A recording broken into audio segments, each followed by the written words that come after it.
దేవనామానికి వందనాలు. దేవుడు ఇచ్చిన కృపను బట్టి మీ ముందుకు రావడానికి Jesus super natural power ministries ద్వారా ప్రారంభించబడుతున్న వీడియోను బట్టి దేవునికి స్తోత్రములు. ఎంతో కృతజ్ఞుడనై ఉన్నాను. నేటి ఆదరణ వాక్యము 1 యోహాను పత్రిక 2వ అధ్యాయము 5వ వచనం. ఆయన వాక్యం ఎవడు గైకొనునో వానిలో దేవుని ప్రేమ నిజముగా పరిపూర్ణమగుచున్నదంట. ఎవరైతే ఆయన వాక్యాన్ని గైకొంటారో వారిలో దేవుని యొక్క ప్రేమ పరిపూర్ణమగుచున్నదని లేఖనం సెలవిస్తుంది. దేవుని యొక్క ప్రేమ పరిపూర్ణము కావాలంటే మొదటిగా మనం చేయాల్సిన ఆయన వాక్యాన్ని గైకొనుట. ఆయన వాక్యాన్ని మనం దినము చదువుతున్నా, మన హృదయంలో దాన్ని ఉంచుకున్న, దాన్ని ఆచరించకపోవడము చాలా ప్రమాదకరమైనది. ఎందుకంటే దేవుని ప్రేమలను పరిపూర్ణం కాలేదు అని తెలియజేస్తుంది. దేవుని యొక్క ప్రేమ మన ఎడల, నీ ఎడల, నా ఎడల పరిపూర్ణం కావాలంటే ఆయన వాక్యాన్ని మనము నిజముగా గైకొనాలి. అప్పుడు దేవుని ప్రేమ పరిపూర్ణం అవుతుంది. దేవుని ప్రేమ పరిపూర్ణం కావాలి అని అంటే మనం మొదటిగా చేయాల్సింది, నేటి సమాజం డిజిటల్ యుగంలో వాక్యం చదవడానికి చాలా అవకాశాలు ఉన్న అవకాశాన్ని మన వాక్యాన్ని చదివిన దాని ప్రకారం నడుచుకోకపోవడము దేవుని యొక్క ప్రేమ నుండి తొలగిపోయినా. మన హృదయము వాక్యం చేత నింపబడితే ప్రేమ ఉంటుంది. అపోస్తులైన పౌలు కొరింథీయులకు రాసిన పత్రికలో అంటాడు 13వ అధ్యాయంలో, నేను ప్రేమ లేని వాడనైతే వ్యర్థుడను. దేవునికి స్తోత్రం కలుగును గాక. ఆయన ఎంత అద్భుతంగా వాడబడిన వ్యక్తి, ప్రేమ లేని వాడనైతే వ్యర్థుడను. కొండలు పెంగలించగలిగిన విశ్వాసం ఉన్న, నిరీక్షణ కలిగి ఉన్న, ప్రేమ లేకపోతే వ్యర్థుడనే, మోరేడి కంచు లాంటి వాడను అనేసి అంటున్నారు. ఈ నేటి దినాన వాక్యాన్ని చదువుతూ, వాక్యాన్ని అసూయతో ఉన్నవా, కోపము కలిగి ఉన్నవా? ఒకసారి మనలో మనం పరీక్షించుకున్నామా?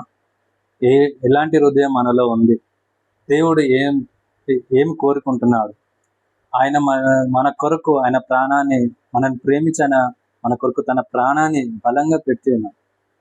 మనం ఎక్కడ మన బలహీనలమని ముందుగా తెలిసి మనం ప్రేమించిన ఆయన యేసయ్య మన కొరకు ప్రాణం పెట్టినాడు. మనకి తిరిగి ఆయనకి ఏమి ఇవ్వాలి? ఆయన ప్రేమని లోకంలో ప్రకటించాలి.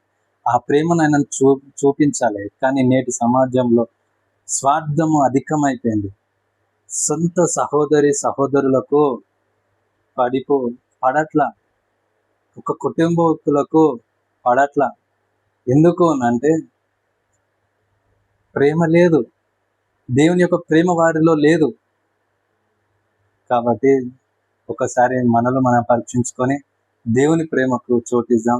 అంటే దేవుని యొక్క మాటను మొదటిగా ఆయన వాక్యాన్ని గైకొనాలి.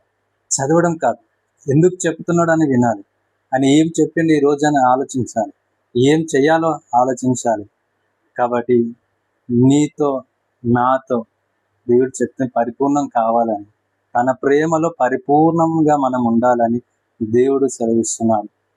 ఎందుకంటే తండ్రి అనే దేవుడు లోకం ఎంతో ప్రేమించి తన ఏకైక కుమారుని లోకానికి పంపింది మన కొరకు.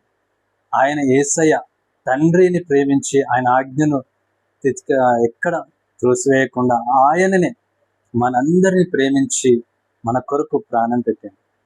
తిరిగి మన కొరకు రానై ఉన్న యేసయ్యను తిరిగి మనం అట్టి ప్రేమను చూపిస్తూ ఆయన పోలికగా మనం అలచబడి నడుచుకోవాలని దేవుడు కోరుకుంటున్నాడు.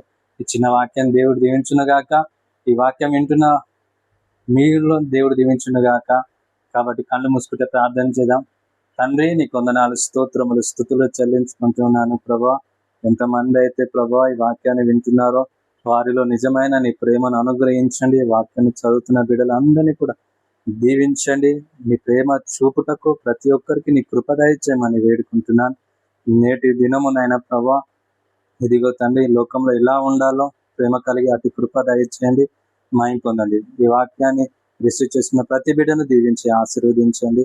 అలాగే తండ్రి ప్రభా, ఇంకనూ తండ్రి బలపరిచి స్థిరపరచమని వేడుకుంటూ ఈ రోజు జరుపుకుంటున్న జన్మదినం కానీ అయా పెళ్లి మ్యారేజ్ డేస్ కానీ వాళ్ళందరినీ దీవించి ఆశీర్వదించి దేవా నీ కృప చూపమని ప్రభును మా రక్షకుడు యేసు నామములో అడుగుచున్నాను తండ్రి. ఆమేన్. Praise the Lord. God bless you.